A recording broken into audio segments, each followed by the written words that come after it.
Hi students, आज के lecture में हम देखेंगे fourth colligative property osmotic pressure.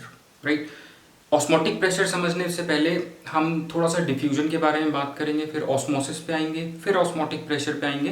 Right, और फिर हम रिवर्स ऑस्मोसिस भी देखेंगे। और जैसे हमने पहले कुछ डेरिवेशंस छोटे छोटे देखे थे और हमने आखिरी में प्रूव किया था that elevation in boiling point is a colligative property. Right, क्योंकि वो solute number of solute particles पे डिपेंड करती है। इसी तरीके से हम ऑस्मोटिक प्रेशर का भी एक छोटा सा डेरिवेशन देखेंगे। जो डेरिवेशन होगा वो van't Hoff theory of dilute solutions पे डिपेंड करेगा। राइट, हम उसमें van't Hoff theory of dilute solutions देखेंगे। Let me write it over here, van't Hoff theory of dilute solutions. Right, ये भी हम देखेंगे। तो लेट्स स्टार्ट। सबसे पहले अच्छा, इससे रिलेटेड ऑस्मोटिक प्रेशर से रिलेटेड एक 2014 आईआईटी में क्वेश्चन पूछा गया था। राइट, उस क्वेश्चन को भी हम डिस्कस करेंगे अगर हमें टाइम मिलता है। Will try to do it. ज़्यादा टफ क्वेश्चन नहीं था। सबसे पहले ऑस्मोसिस समझने से पहले हम पहले डिफ्यूजन देखते हैं। हमें पता है दो गैसेस हैं, अगर हम गैसेस को पास में रखते हैं, राइट, या उनको एक कंटेनर में डाल देते हैं तो वो दोनों एक दूसरे से मिक्स हो जाती हैं। राइट, जैसे ए और बी दो गैसेस हैं, ए के मॉलिक्यूल्स बी में चले जाएंगे और बी के मॉलिक्यूल्स ए की तरफ आ जाएंगे। राइट, और दोनों मिक्स होकर के एक होमोजेनियस सॉल्यूशन बना लेते हैं। राइट, इसी तरीके से सॉल्यूशन में भी डिफ्यूजन होता है। सॉल्यूशन में डिफ्यूजन कैसे होता है? अगर मान लिया जाता है मैं एक ऐसा एक कंटेनर लेता हूं, राइट, इसके ऊपर मैं यहां पे मैं रख देता हूं सॉल्वेंट, राइट, और ऊपर रख देता हूं मैं सॉल्यूशन। सॉल्यूशन को let's represent it with a different colour. Right, जब मैं इसको सॉल्यूशन बोल रहा हूं दैट मीन्स इसमें कुछ सॉल्यूट पार्टिकल्स हैं, और नीचे वाला प्योर वाटर है, इसमें कोई सॉल्यूट पार्टिकल्स नहीं है। तो हम जो टर्म यूज करेंगे, इसके लिए हम सॉल्वेंट यूज करेंगे और इसके लिए हम सॉल्यूशन यूज करेंगे। राइट, अब जब ये दोनों एक दूसरे के कांटेक्ट में होंगे तो लिक्विड्स में भी डिफ्यूजन होता है। राइट, अब देखिए किस तरह से होता है। ये जो सॉल्यूट, यहाँ पे सॉल्यूट पार्टिकल्स होंगे, ये सॉल्यूशन की तरफ आएंगे, इसमें भी सॉल्वेंट मॉलिक्यूल्स हैं और ये इसकी तरफ जाएंगे, सॉल्यूशन की तरफ जाएंगे। राइट, थोड़ी देर में ये जब मॉलिक्यूल्स का मूवमेंट होगा सॉल्यूशन से सॉल्वेंट की तरफ और सॉल्वेंट से सॉल्यूशन की तरफ, थोड़ी देर में ये एक होमोजेनियस लिक्विड मिक्सचर बन जाएगा जैसे गैसेस में होता है। Right, so after some time spontaneously ये मिक्स हो जाएंगे एक दूसरे में and they will form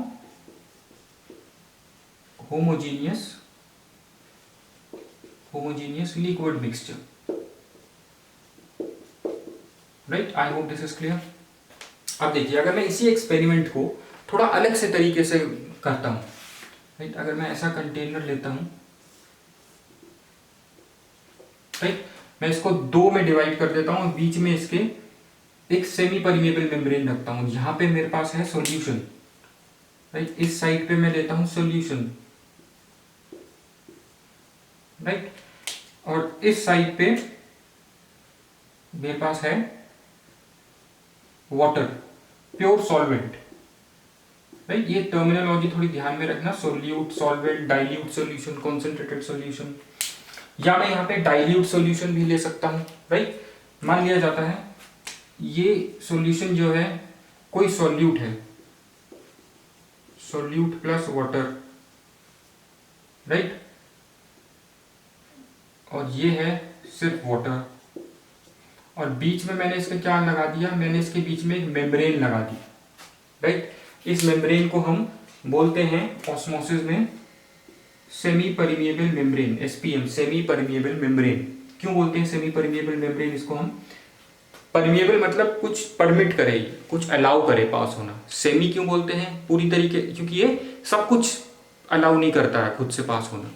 semi permeable membrane एक कंटिन्यूअस शीट होती है, राइट, जो एनिमल और वेजिटेबल ओरिजिन की भी हो सकती है, जैसे pigs bladder is the most common semi permeable membrane, या ये केमिकल मेम्ब्रेन भी हो सकती है, जैसे कॉपर फेरोसाइनाइड का प्रेसिपिटेट। राइट, अगर हम उसको पोरस स्पॉट पे अगर हम उसको सपोर्ट कर दें कॉपर फेरोसाइनाइड का, तो वो एक मेम्ब्रेन बन जाती है।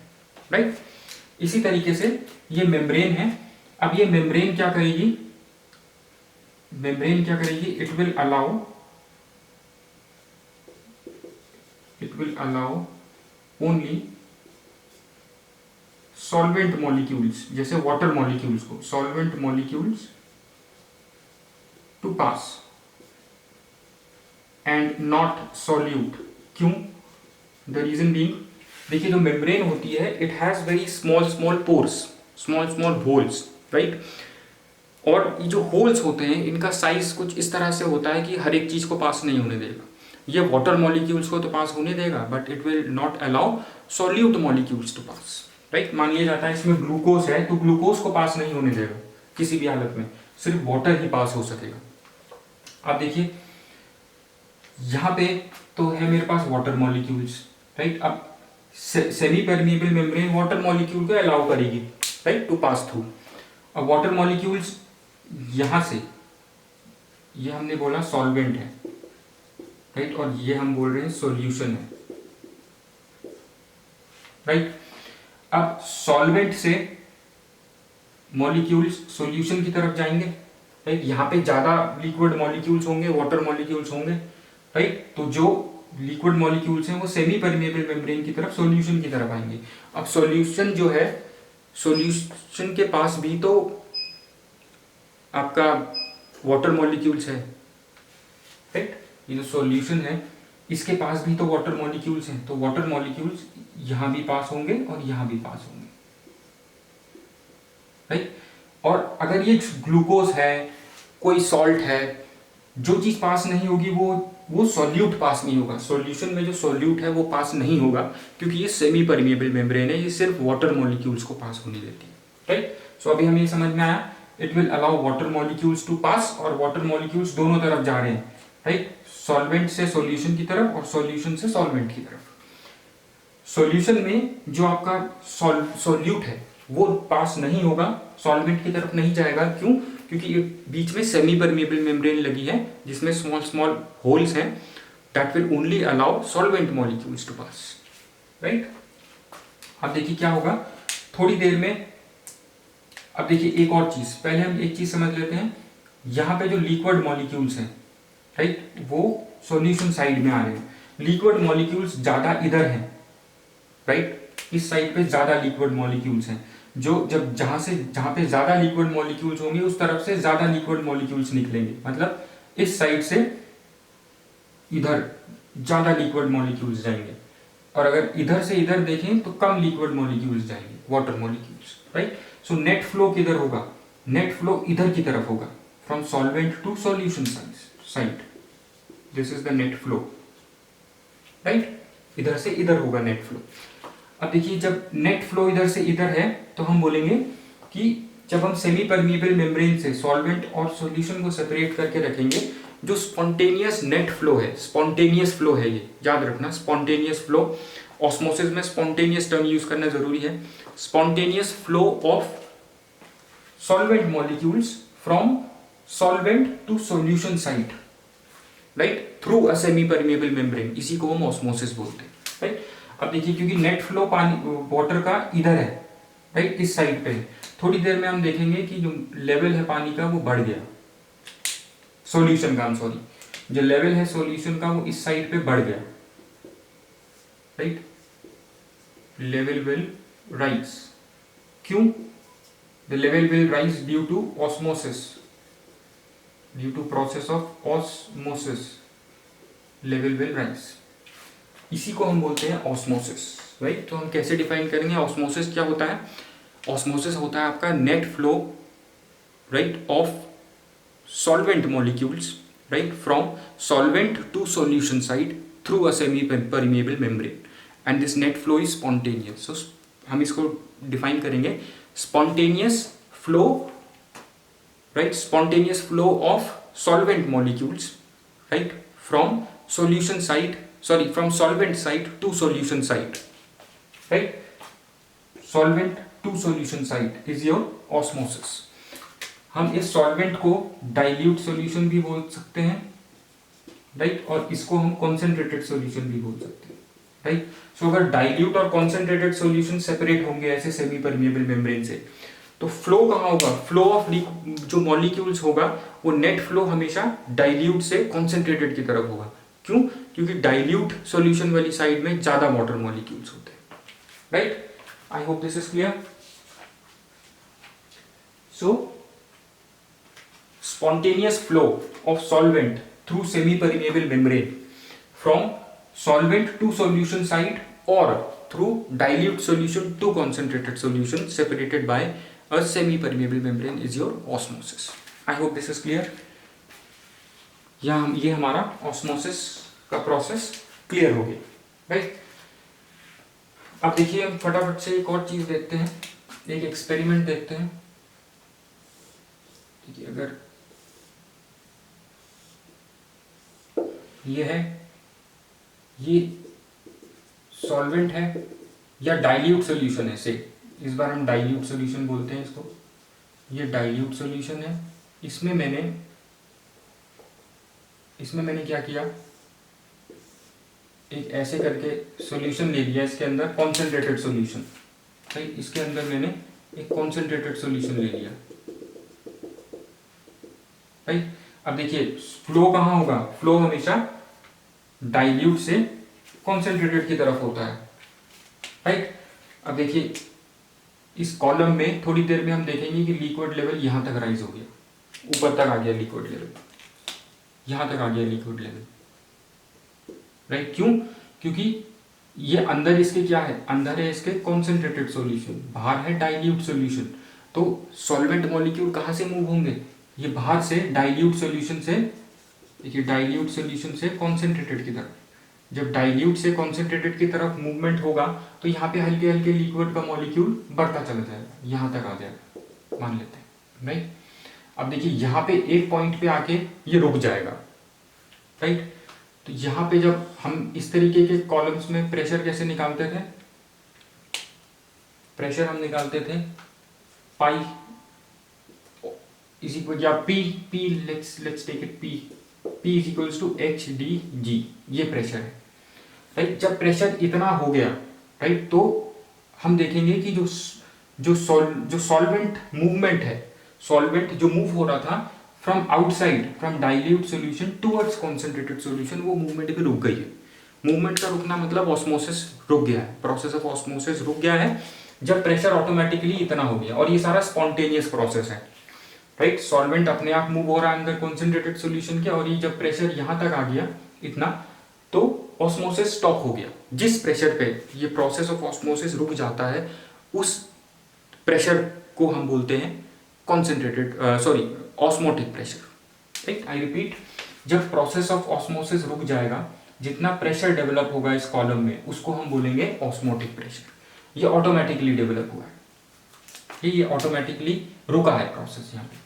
और ऑस्मोटिक प्रेशर को हम डिनोट करेंगे पाई से हमेशा, ठीक है। अब देखिए हम इसी तरीके का एक और प्रोसेस देखते हैं, right. Let me just rub this of. अब हम ऑस्मोटिक प्रेशर को फिर से थोड़ा और अच्छे से समझते हैं। अगर मैं इस तरीके से दो कंटेनर लेता हूं,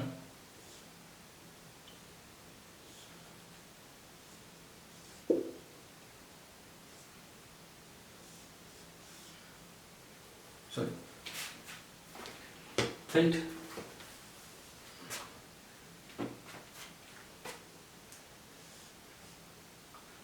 ये आपको एनसीईआरटी में भी दिया है इस तरीके का एग्जाम्पल, राइट।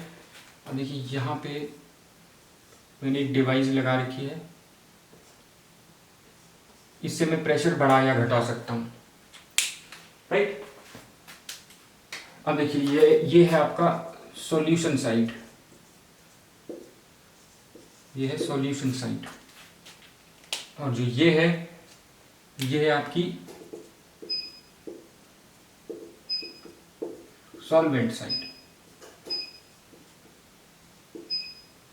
राइट। ये है सॉल्यूशन साइड और ये है सॉल्वेंट साइड। तो हमेशा ऑस्मोसिस के लिए जो मूवमेंट होगा, ऑस्मोसिस के लिए जो मूवमेंट होगा वो कहाँ से कहाँ होता है, हमेशा इस डायरेक्शन में, सॉल्वेंट से सॉल्यूशन की तरफ, राइट। और यहाँ पे मैंने एक सेमी परमेबल मेम्ब्रेन भी लगा दी है, जिसकी वजह से यहाँ से भी कुछ सॉल्वेंट मॉलिक्यूल्स से वाटर मॉलिक्यूल्स हैं, सॉल्वेंट वाटर अगर हम यूज़ कर रहे हैं, यहाँ से तो water molecules net flow solvent से सॉल्यूशन की तरफ होगा, कुछ मॉलिक्यूल्स यहाँ से यहाँ भी जाएंगे, राइट। लेकिन जो नहीं जाएगा वो क्या, जो सॉल्यूट है इस सॉल्यूशन में वो मूव नहीं होगा, राइट। अब देखिए ये यहाँ से यहाँ जा रहे हैं solvent molecules, net flow towards solution side. अब देखिए क्या होगा, ये स्पॉन्टेनियस प्रोसेस है ऑस्मोसिस का जो चल रहा है अपने आप, राइट। अगर मैं यहाँ पे प्रेशर बढ़ाता हूँ, हल्के हल्के हल्के प्रेशर बढ़ाता हूँ सॉल्यूशन साइड पे, right, if I increase pressure on solution side,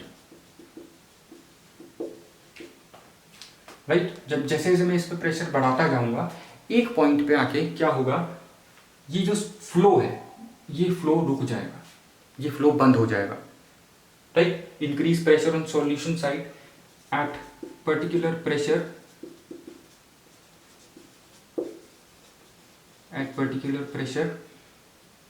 movement of solvent molecules will stop from solvent to solution, right। so वो पर्टिकुलर प्रेशर जिसपे ये ऑस्मोसिस रुक जाता है, स्टॉप हो जाता है, उस प्रेशर को हम बोलते हैं ऑस्मोटिक प्रेशर, को हम बोलते हैं osmotic pressure. I hope this is clear, बहुत आसान सा है समझना, राइट। इसको हम बोलते हैं ऑस्मोटिक प्रेशर। जिस प्रोसेस पे स्पॉन्टेनियस प्रोसेस ऑस्मोसिस का अपने आप रुक जाएगा उसको हम बोलते हैं ऑस्मोटिक प्रेशर, राइट। अब देखिए अगर मैं और प्रेशर बढ़ाऊं इस साइड पे, ऑस्मोटिक प्रेशर पे तो ऑस्मोसिस रुक गया, राइट। अब मैं और प्रेशर बढ़ाऊं, right, if I increase pressure, क्या होगा,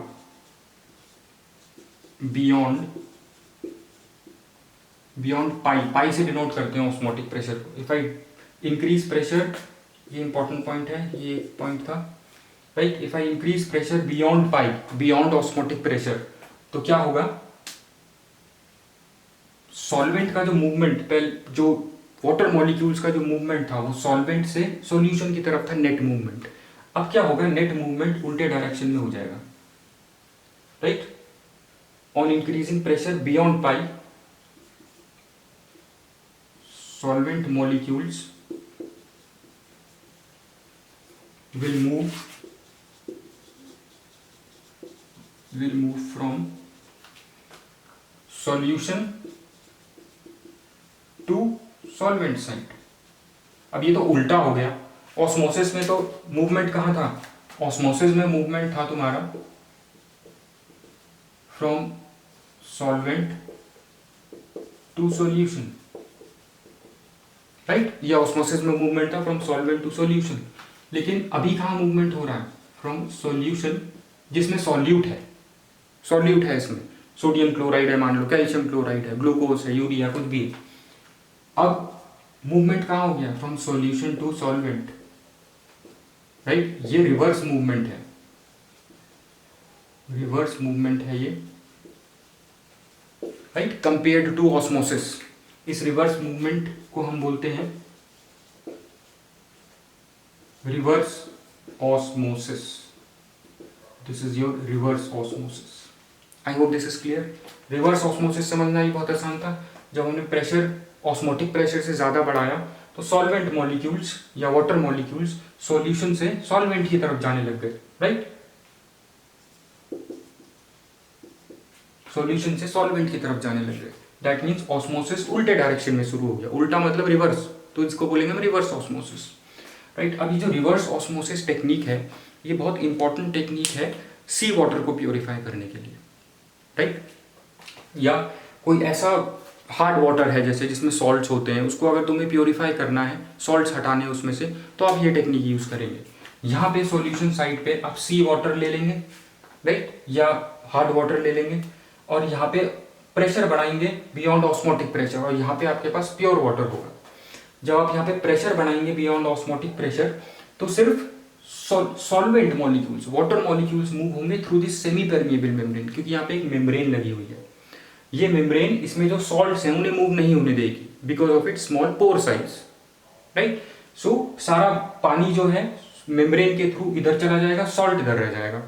इस तरीके से हम क्या करते हैं, सी वाटर को या हार्ड वाटर को प्योरीफाई करते हैं। इस प्रोसेस को हम बोलते हैं desalination of water, purifying water, right. So reverse osmosis technique is used for to purify sea water, to purify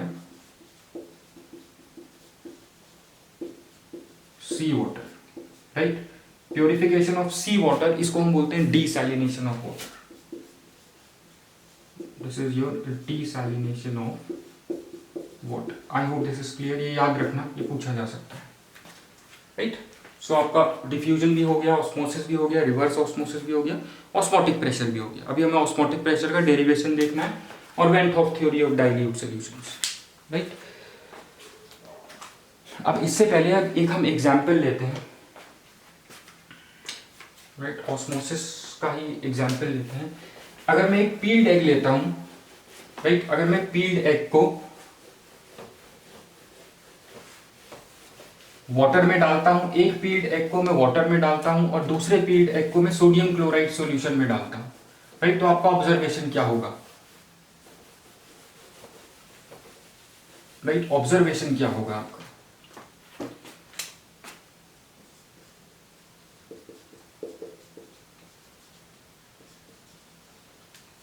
देखिए, मैंने एक पील्ड एग लिया, इसको मैंने वाटर में डाल दिया, एक दूसरा पील्ड एग लिया, इसको मैंने सोडियम क्लोराइड सॉल्यूशन में डाल दिया, राइट। अब देखिए, जो एग मैंने सोडियम क्लोराइड सॉल्यूशन में डाला ये श्रिंक हो जाएगा, दिस विल श्रिंक, और जो मैंने वाटर में डाला ये स्वेल अप हो जाएगा। The reason osmosis. देखिए, जब मैंने इसको सोडियम क्लोराइड, ये कॉन्सेंट्रेटेड सॉल्यूशन है और मूवमेंट कहाँ होता है हमेशा, डाइल्यूट सॉल्यूशन से कॉन्सेंट्रेटेड सॉल्यूशन की तरफ। यहाँ पे जो अंदर जो था इसके, ये था dilute solution as compare to solution outside water. और एग में क्या होती है, एक मेम्ब्रेन होती है जो सेमी परमिएबल मेम्ब्रेन की तरह एक्ट करती है, और उसमें से सिर्फ वाटर मॉलिक्यूल ही पास हो सकते हैं, राइट। इसमें नेचुरल मेम्ब्रेन होती है। तो जो मेम्ब्रेन है इसके चारों तरफ, इससे वाटर बाहर निकल जाएगा। क्यों? क्योंकि बाहर मेरा कॉन्सेंट्रेटेड सॉल्यूशन है और अंदर डाइल्यूट है। मूवमेंट कहाँ से कहाँ होती है, डाइल्यूट टू कॉन्सेंट्रेटेड। जब इसमें से डाइल्यूट, अंदर डाइल्यूट है एग के, राइट, सॉल्यूशन बाहर कॉन्सेंट्रेटेड है, तो वाटर क्या डाइल्यूट से कॉन्सेंट्रेटेड साइड पे मूव होता है, तो इसीलिए एग श्रिंक हो जाएगा। वेरेस ये वाला एग स्वेल हो जाएगा, फूल जाएगा। क्यों? क्योंकि इसके बाहर डाइल्यूट सॉल्यूशन है, वाटर है प्योर, और अंदर इसके कॉन्सेंट्रेटेड सॉल्यूशन है। अगर हम इसको बाहर वाटर से कंपेयर करेंगे तो नेट मूवमेंट कहाँ होगी, इनसाइड, राइट। जब इनसाइड नेट मूवमेंट होगी तो एग ये स्वेल हो जाएगा, राइट। अब देखिए, यहीं पे एक दो चीजें समझ लेते हैं, राइट, ताकि हम पूरा कर सकें इसको। अब देखिए, ये जो सॉल्यूशन कॉन्सेंट्रेटेड होता है with compare to the other one, उसको हम बोलते हैं हाइपरटोनिक, राइट। जो डाइल्यूट सॉल्यूशन होता है जैसे अंदर था, इसको हम बोलते हैं हाइपोटोनिक, राइट। अब देखिए, जब सेमी परमिएबल मेम्ब्रेन के थ्रू कोई लिक्विड अंदर जाता है, राइट, यहां पे देखिए सेमी परमिएबल मेम्ब्रेन के थ्रू ये लिक्विड अंदर जा रहा था, राइट। जब लिक्विड अंदर की तरफ जाएगा थ्रू सेमी परमिएबल मेम्ब्रेन, उसको हम बोलते हैं एंडोऑस्मोसिस, राइट। और जब सेमी परमिएबल मेम्ब्रेन के थ्रू लिक्विड बाहर को आएगा, इसको हम बोलते हैं एंडोऑस्मोसिस, सॉरी, इसको हम बोलते हैं एक्सोऑस्मोसिस। एक्सो मीन्स बाहर, एंडो मीन्स इनसाइड, राइट। ये टर्म्स याद रखिए। आई होप दिस इज क्लियर। ऐसे कुछ और भी एग्जाम्पल्स होते हैं, जैसे जो विल्टेड फ्लावर्स होते हैं उनमें पानी डालो तो वो अच्छे से दिखने लग जाते हैं, क्योंकि ऑस्मोसिस के थ्रू सेमी परमेबल मेम्ब्रेन होती है फ्लावर्स की, जिसके थ्रू वाटर जब फ्लावर्स के अंदर जाता है तो वो अच्छे से दिखने लग जाते हैं, राइट। इसी तरीके से अगर हम रेड ब्लड सेल्स लें, आपको एक बुक में दिखेगा अपना एग्जाम्पल, रेड ब्लड सेल्स की जो कॉन्सेंट्रेशन होती है उसके अंदर वो होती है 0.9, राइट। अगर मैं उसको रेड ब्लड सेल को मान लो मैं इस कॉन्सेंट्रेटेड सोल्यूशन में रख देता, इस तरीके के कॉन्सेंट्रेटेड सोल्यूशन में मैं रेड ब्लड सेल डाल देता हूँ, राइट। तो क्या होगा, कॉन्सेंट्रेटेड है बाहर, डाइल्यूट है अंदर, तो मूवमेंट कहाँ होगी, from inside of red blood cell to outside, तो ये रेड ब्लड सेल क्या हो जाएगा, श्रिंक हो जाएगा। ऐसे ही यहाँ पे अगर मैं यहाँ पे रेड ब्लड सेल रख देता हूँ इस डाइल्यूट सोल्यूशन में या वाटर में, अब डाइल्यूट सोल्यूशन, अब जो इसके अंदर है कॉन्सेंट्रेशन, यहाँ पे जो इसकी जो बाहर वाले सोल्यूशन की कॉन्सेंट्रेशन थी ये थी 0.9 से ज़्यादा, यहाँ पे इसकी रेड ब्लड सेल के अंदर तो 0.9 होती है कॉन्सेंट्रेशन, राइट। अगर मैं बाहर इसके लेस देन 0.9 रखूं कॉन्सेंट्रेशन, तो मूवमेंट कहाँ होगा, from outside to inside, right. तो रेड ब्लड सेल क्या हो जाएगा, स्वेल हो जाएगा, राइट। और बर्स्ट भी हो सकता है, इसको हम बोलते हैं प्लाज्मोलिसिस, बर्स्ट हो जाना, right. I hope this is clear.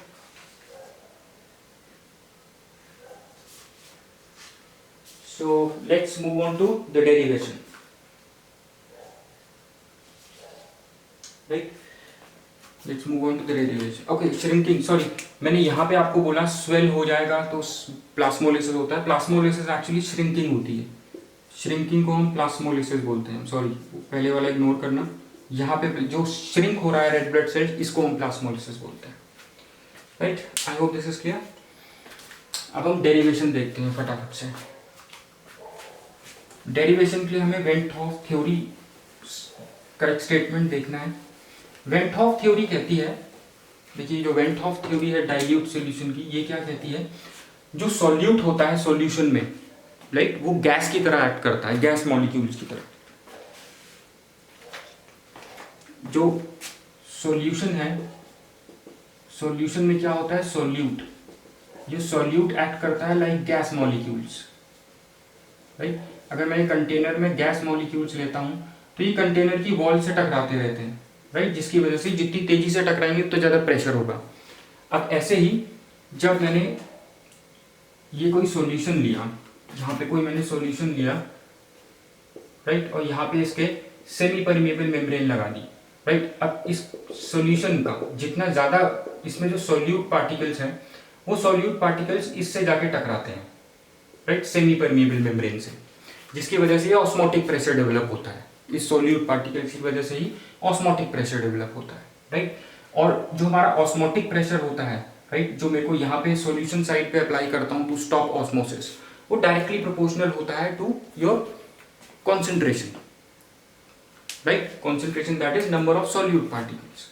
सो जो आपका जो पाई है, जो osmotic pressure, this is directly proportional to concentration, right, and this is directly proportional to temperature, right.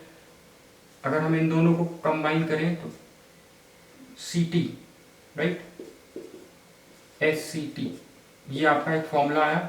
S है आपका सॉल्यूशन कांस्टेंट, C है आपका कॉन्सेंट्रेशन, T है आपका टेम्परेचर, और ये रूम टेम्परेचर पे ये ऑस्मोसिस हो सकता है, राइट। इसीलिए इस मेथड से, ऑस्मोटिक प्रेशर से जो हम निकालते हैं आपकी मॉलिक्यूलर मैस सॉल्यूट्स का, वो हम बायोमॉलिक्यूल्स का निकालते हैं ज़्यादातर। क्यों?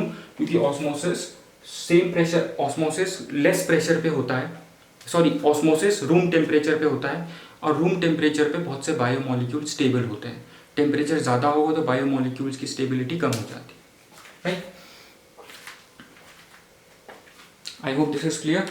अब देखिए यहीं पे हम क्या करेंगे, पाई, इसको हम, इसके एक वेंट हॉफ लॉज होते हैं जो हम देखेंगे आगे किसी लेक्चर में।